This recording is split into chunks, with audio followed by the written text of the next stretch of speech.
जय हिंद।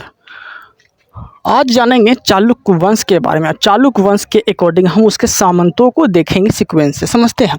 चालुक्य वंश आंध्र प्रदेश का ये वाला एरिया जो है ये आंध्र प्रदेश था। वहाँ पे एक शासन कर रहा था। उस शासन का नाम क्या था? वो राजवंश का। तो राजवंश का नाम था चालुक्य। कौन सा चालुक्य? तो बैगी के चालुक्य जो आंध्र प्रदेश में थे। Okay then. और आंध्र प्रदेश में जो वो चालुक्य वंश था, इसके सामंत जो थे, एक सामंत थे बिल्लभ। ठीक है, इसके सामंत कौन थे? बिल्लभ थे। और बिल्लभ ने किसकी स्थापना कर दिया? तो आगे जाके वो यादव वंश की स्थापना कर दिया। कौन? बिल्लभ। बिल्लभ ने यादव वंश की स्थापना कर दिया। और जब यादव वंश की स्थापना कर दिया, उसके बाद जो है वो अपने अकॉर्डिंग वो राजधानी परिवर्तित करने लगा। तो अपना जो राजधानी बनाया यादव वंश, वो कहाँ बनाया? वो देवगिरी बनाया। तो बिल्लभ ने अपनी राजधानी कहाँ बनाया? देवगिरी बनाया। और देवगिरी किसकी राजधानी है? तो यादव वंश की राजधानी है। ओके देन, यहाँ तक कोई दिक्कत नहीं। अब समझते हैं आगे। यादव वंश का जो अंतिम शासक हुआ उसका नाम था रामचंद्र। रामचंद्र यादव वंश का अंतिम शासक रामचंद्र था। और रामचंद्र को हराया किसने था? तो अलाउद्दीन खिलजी का सेनापति मलिक काफूर ने रामचंद्र को हरा दिया। जब रामचंद्र को हरा दिया दक्षिण भारत में जाके मलिक काफूर ने, जो कि अलाउद्दीन खिलजी का सेनापति था, तो रामचंद्र ने मलिक काफूर के सामने अपने आप को समर्पित कर दिया कि हम हार गए हैं, हम अपने आप को समर्पित कर देते हैं। ओके देन, यहाँ तो कोई दिक्कत नहीं। अब देखते हैं आगे। ठीक है, यादव वंश की शाखा कहाँ थी? तो यादव वंश की जो शाखा थी वो होयसल थी। कहाँ थी? होयसल थी। और होयसल ने अपनी राजधानी कहाँ बनाई? होयसल की राजधानी कहाँ थी? तो होयसल की राजधानी थी द्वारसमुद्र। होयसल वंश की राजधानी द्वारसमुद्र। ओके देन, यहाँ तो कोई दिक्कत नहीं। इसके संस्थापक कौन थे? होयसल वंश के संस्थापक कौन थे? तो विष्णुवर्धन। कौन थे? विष्णुवर्धन इसके संस्थापक थे। यहाँ तो कोई दिक्कत नहीं। उसके बाद जो है छोटे छोटे राजवंश भी आए। ठीक है, इस तरह से, जिसमें एक बीटा प्रथम था। ओके, बीटा प्रथम था। इसी तरह से आगे बढ़ते गए। ओके, और उसके बाद जो है चोल साम्राज्य का इस तरह से विस्तार होते गया। ओके, विस्तार कैसे होते गया तो समझते हैं। उसके बाद चोल साम्राज्य का विस्तार होते गया। और समझते हैं ध्यान से। यहाँ पे पड़ता था तमिलनाडु। यहाँ पे तमिलनाडु, और तमिलनाडु वाला एरिया में पल्लव साम्राज्य शासन करता था। तमिलनाडु के एरिया में पल्लव साम्राज्य शासन करता था। ठीक है, और पल्लव किसके सामंत थे? पल्लव के सामंत कौन थे? तो वो चोल थे। कौन थे? चोल थे। और चोल वंश की स्थापना करने के बाद, इसके बाद जो है, उसके बाद इसके सामंत कौन थे? चोल थे। और चोल साम्राज्य की स्थापना किया किसने था? तो चोल साम्राज्य की जो स्थापना किया था वो किया था विजयालय। कौन किया था? विजयालय किया था। और विजयालय ने अपनी राजधानी कहाँ बनाया? तो तंजौर अपनी राजधानी बनाया। कहाँ बनाया? तंजौर अपनी राजधानी बनाया। और तंजौर जो है तमिलनाडु वाला एरिया में ही पड़ता था। ओके, पल्लवों के सामंत चोल, और चोल साम्राज्य की राजधानी तंजौर। और चोल साम्राज्य की स्थापना किसने किया था? तो विजयालय ने किया था। ओके देन, यहाँ तक कोई दिक्कत नहीं। अब देखते हैं आगे। तो विजयालय ये स्थापना किया था। विजयालय ने एक उपाधि धारण किया था। विजयालय ने एक उपाधि धारण किया था। उस उपाधि का नाम क्या था? तो उपाधि जो धारण किया था वो उपाधि का नाम था नरकेसरी। कौन? विजयालय चोल वंश साम्राज्य के संस्थापक हुआ। और इसने अपनी राजधानी तंजौर बनाई, जो तमिलनाडु वाला एरिया में पड़ता है। और विजयालय जब स्थापना किया तो इसने फिर राजधानी कहाँ बनाई? तंजौर बनाई। और विजयालय अपना उपाधि धारण क्या किया? तो अपना उपाधि जो धारण किया था वो नरकेसरी का उपाधि धारण किया था। नरकेसरी किसका उपाधि है? तो विजयालय की उपाधि है। ओके, आगे। आज अगला जो शासक हुआ चोल साम्राज्य का, अगला शासक का नाम था आदित्य प्रथम। अगला शासक का नाम क्या था? आदित्य प्रथम। ठीक है, आदित्य प्रथम ने इसने क्या किया? इसने पल्लव वंश के अंतिम शासक अपराजित वर्मन को पराजित कर दिया।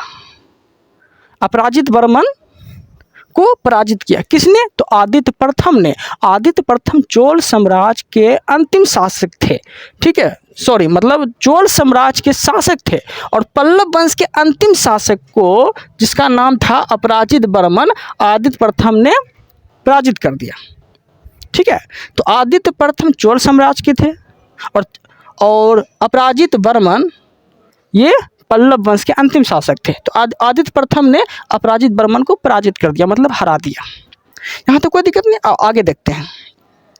और उसके बाद आपसे क्वेश्चन पूछेगा कि चोल जो था वो पूरी तरह से स्वतंत्र कब हो गया? किस शासक के शासनकाल में स्वतंत्र हो गया? तो वो हो गया आदित्य प्रथम के शासनकाल में। ठीक है, आदित्य प्रथम के शासनकाल में स्वतंत्र हो गया, जो कि पल्लव वंश के अंतिम शासक अपराजित वर्मन को जब हरा दिया तब चोल पूरी तरह से स्वतंत्र हो गया। यहाँ तो कोई दिक्कत नहीं। अब आगे देखते हैं। इसी खुशी में आदित्य प्रथम ने कौन सा उपाधि धारण किया? तो कोंडारम की उपाधि यह धारण कर लिया। आदित्य प्रथम ने कौन सी उपाधि धारण किया? कोंडारम की उपाधि यह धारण कर लिया। यहाँ तो कोई दिक्कत नहीं है। अगला जो शासक हुआ उसका नाम था परांतक प्रथम। चोल साम्राज्य के अगला शासक का क्या नाम था? परांतक प्रथम। परांतक प्रथम जो था ये तक्कोलम का युद्ध किया। इसने तक्कोलम का युद्ध किया किसके साथ? तो कृष्ण तृतीय के साथ, जो कि एक राष्ट्रकूट वंश के शासक थे।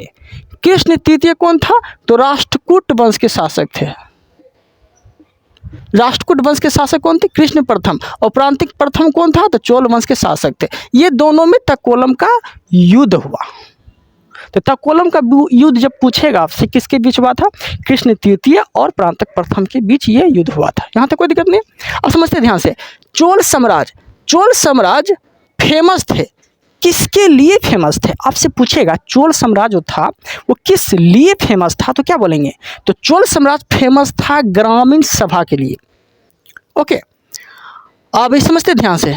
इसकी जानकारी, चोल साम्राज्य फेमस था ग्रामीण सभा के लिए, लेकिन इसकी जो जानकारी मिलती है यह जानकारी मिला है अभिलेखों से। अभिलेख का मतलब लिखा गया, और अभिलेखों का अध्ययन क्या कहलाता है?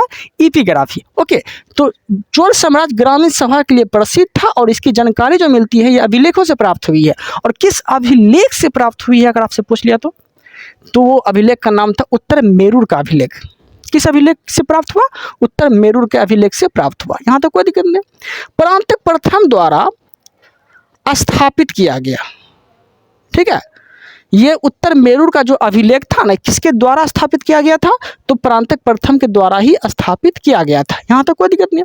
अगला जो शासक था वो राजेंद्र प्रथम हुआ, मतलब राजराज प्रथम हुआ। अगला शासक, चोल साम्राज्य के अगला शासक का क्या नाम था? राजराज प्रथम। ठीक है, राजराज प्रथम। और राजराज प्रथम ने ये श्रीलंका पे विजय प्राप्त किया, श्रीलंका पे आक्रमण किया। और श्रीलंका का जो उस वक्त शासक था वो शासक का क्या नाम था? तो वो शासक का नाम था महिम पंचम। ठीक है, तो जब राजराज प्रथम ने श्रीलंका पे आक्रमण किया तो श्रीलंका में किसका मतलब कौन था उस वक्त शासक?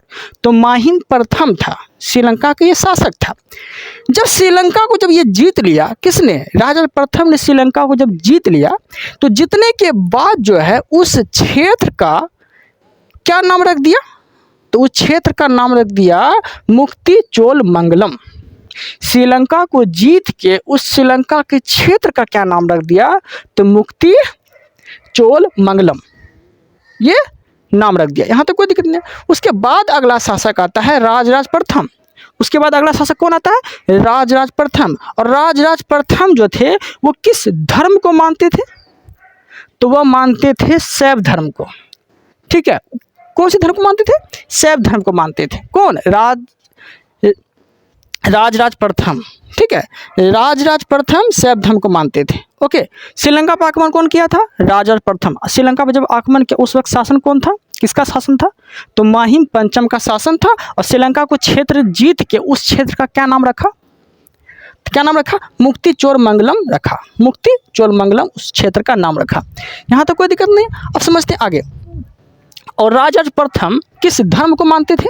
शैव धर्म को मानते थे। ठीक है, और जब ये शैव धर्म को मानते थे तो इसीलिए इसने मंदिर स्थापित कर दिया। राजराज प्रथम ने शैव धर्म को मानता था और शैव धर्म को मानने के दौरान जो ये मंदिर स्थापित कर दिया, वो मंदिर का क्या नाम था? तो वो मंदिर का नाम था राजराजेश्वर मंदिर और या फिर बृहदेश्वर मंदिर आप बोल सकते हैं। और बृहदेश्वर मंदिर कहाँ पे है? तो तमिलनाडु के तंजौरवाला एरिया में है। ठीक है, तमिलनाडु के तंजौरवाला एरिया में है। ठीक है, तंजौरवाला एरिया में बृहदेश्वर मंदिर। यहाँ तक कोई दिक्कत नहीं। अब समझते हैं आगे। उसके बाद जो है अगला शासक आता है राजेंद्र प्रथम। अगला शासक कौन आता है? राजेंद्र प्रथम। इसने ना चोल साम्राज्य का सर्वाधिक विस्तार किया। चोल साम्राज्य का सर्वाधिक विस्तार किसने किया? तो राजेंद्र प्रथम ने चोल साम्राज्य का सर्वाधिक विस्तार किया। आपसे अगर क्वेश्चन पूछेगा किस चोल शासक ने चोल साम्राज्य का सर्वाधिक विस्तार किया, तो आप क्या बोलेंगे? राजेंद्र प्रथम। क्या बोलेंगे? राजेंद्र प्रथम ने। ठीक है, राजेंद्र प्रथम ने चोल साम्राज्य का सर्वाधिक विस्तार किया।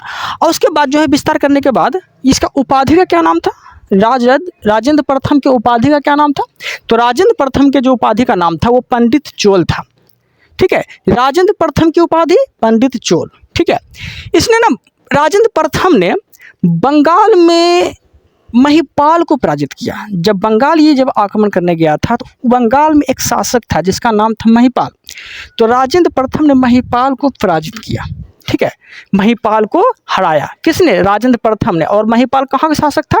तो बंगाल का शासक था। बंगाल के शासक महिपाल को हरा दिया। और जब हरा दिया तो राजेंद्र प्रथम ने खुश होकर गंगईकोंड चोलपुरम की उपाधि धारण कर लिया। आपसे पूछेगा किस शासक को हरा के राजेंद्र प्रथम ने गंगईकोंड चोलपुरम की उपाधि धारण किया था, तो क्या बोलेंगे? तो महिपाल को हरा के ये गंगईकोंड चोलपुरम की उपाधि ये धारण किया था। यहाँ तक कोई दिक्कत नहीं। राजेंद्र प्रथम ने बंगाल की खाड़ी को झील में परिवर्तित किया था। राजेंद्र प्रथम ने बंगाल की खाड़ी को झील में परिवर्तित किया था। ठीक है, याद रखिएगा। इसने जो राजधानी बनाई थी गंगईकोंडपुरम। ये अपने उपाधि धारण किया था गंगईकोंड चोलपुरम, और वो अपने नाम पे जो है राजधानी बना दिया था। और वो राजधानी का क्या नाम था? तो गंगईकोंड चोलपुरम। ये राजधानी किसने बनाया? तो राजेंद्र प्रथम ने बनाया।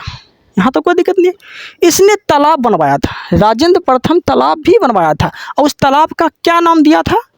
तो तालाब का जो नाम दिया था वो तालाब का नाम दिया चोलमंगलम। उस तालाब का क्या नाम था? चोलमंगलम। ठीक है, यहाँ तो कोई दिक्कत नहीं है। और उसके बाद जो थे चोल प्रशासक के हम लोग उसके बारे में जानेंगे। चोल प्रशासक के बारे में जानेंगे। चोल प्रशासक में चोल द्वारा बनाया गया क्या क्या चीज़ था वो देखते हैं। चोल द्वारा बनाया गया पहला मंदिर था, मतलब मूर्ति था, वो था नटराज की शिव मूर्ति। नटराज की शिव मूर्ति किस काल की है, किसके द्वारा बनाया गया था, आपसे पूछेगा तो क्या बोलेंगे? चोल साम्राज्य के द्वारा बनाया गया था। ओके, और नटराज की मूर्ति जो प्रसिद्ध थी वो किसके लिए प्रसिद्ध थी? तो कांस के द्वारा बनाई थी। कांस धातु के द्वारा बनाई गई थी, इसलिए नटराज की शिव की जो मूर्ति थी वो सर्वाधिक प्रसिद्ध थी। ठीक है, यही इसका खासियत था। यहाँ तो कोई दिक्कत नहीं। अब देखते हैं आगे। अब देखते हैं इसको उपासक के बारे में। चोल साम्राज्य के या चोलों के जो उपासक थे, जो जिस धर्म को मानते थे, जिसकी पूजा करते थे, उसके उपासक को क्या कहा जाता था वो हम जानते हैं। जैसे कि शिव की पूजा करेंगे तो शिव भक्त को हम क्या बोलेंगे? नयनार। नयनार। ठीक है, नयन। शिव के 3 आँख हैं। नयन मतलब आँख भी होता है, तो शिव के 3 आँख है तो नयन मतलब नैना, तो शिव के उपासक नयनार। ओके, इस तरह से आप याद रखिएगा। विष्णु भक्त को क्या बोलते हैं? अलवार। विष्णु भक्त को अलवार बोलते हैं, शिव भक्त को नैनार बोलते हैं। यहाँ तक कोई दिक्कत नहीं है। और चोल साम्राज्य में जो प्रांत था वो 6 भागों में बटा हुआ था। चोल साम्राज्य में प्रांत था, और प्रांत जो था वो 6 भागों में बटा हुआ था। और 6 भागों में जो बटा हुआ था उस प्रांत को क्या बोला जाता था? तो उस प्रांत को बोला जाता था मंडलम। 6 प्रांत को क्या बोला जाता था? मंडलम बोला जाता था। यहाँ तक कोई दिक्कत नहीं। चोल साम्राज्य की भूमि पर जो टैक्स लगाया जाता था, चोल साम्राज्य की भूमि पे जो टैक्स लगाया जाता था, उस भूमि पे टैक्स इसलिए लगाया जाता था ताकि उपजाऊ कितना, मतलब चोल साम्राज्य में भूमि पे टैक्स लगाया जाता था। और भूमि पे टैक्स लगाया किस तरह से जाता था? तो लगाया जाता था उपजाऊ के आधार पे। ठीक है, उपजाऊ के आधार पे कितना उपजाऊ हुआ उसके अकॉर्डिंग भूमि पे टैक्स लगाया जाता था। और जितना उपजाऊ होता था ना उसके 1/3 भाग करके वो भूमि पे टैक्स लेता था। ठीक है, तो भूमि पे टैक्स उपजाऊ के आधार पे लिया जाता था, और कितना लेता था? तो 1/3 भाग लिया जाता था चोल साम्राज्य में। यहाँ तो कोई दिक्कत नहीं है। इसमें उच्च अधिकारी को क्या बोला जाता था? चोल साम्राज्य के उच्च अधिकारी को क्या बोला जाता था? तो पेरुदरम। उच्च अधिकारी को क्या बोलते थे? पेरुदरम को उच्च अधिकारी बोला जाता था। और निम्न अधिकारी को क्या बोला जाता था? तो निम्न अधिकारी को बोला जाता था शेरुदरम। निम्न को शेरुदरम, उच्च को पेरुदरम। निम्न को शेरुदरम, उच्च को पेरुदरम बोला जाता था। यहाँ तक कोई दिक्कत नहीं है। अब देखते हैं आगे। चोल साम्राज्य के बंदरगाह, चोल साम्राज्य के बंदरगाह जो हुआ करते थे, वो बंदरगाह का क्या नाम था जो प्रसिद्ध था? तो कावेरी पट्टनम। चोल साम्राज्य के बंदरगाह क्या नाम था? कावेरी पट्टनम। यहाँ तक कोई दिक्कत नहीं है। सोने के सिक्के, सोने के सिक्के, चोल साम्राज्य के जो सोने के सिक्के थे, उस सोने के सिक्कों को क्या कहा जाता था? तो उसे कहा जाता था कलंजू। उसे कहा जाता था कलंजू। सोने के सिक्के को कलंजू कहा जाता था। यहाँ तक कोई दिक्कत नहीं। अब बगान समिति समझिए क्या होता था। चोल साम्राज्य में समिति होता था, बगान समिति। और बगान समिति किसे बोला जाता था? तो बगान समिति जो बोला जाता था, जो सड़कों की देखभाल करता था। चोल साम्राज्य में सड़कों की देखभाल करने वाले अधिकारी को बगान समिति बोला जाता था। मतलब जो सड़क की देखभाल करता था ना, उसे बगान समिति कहा जाता था। ओके, यहाँ तक कोई दिक्कत नहीं। उम्मीद है कि आपको पूरा कंसेप्ट समझ में आ गया होगा। ओके देन, अगर आप लोग को मेरा कंटेंट अच्छा लग रहा है तो चैनल को सब्सक्राइब कर लीजिएगा, ताकि मेरा कंटेंट आप तक पहुँच सके। Okay then, thank you, thanks for watching.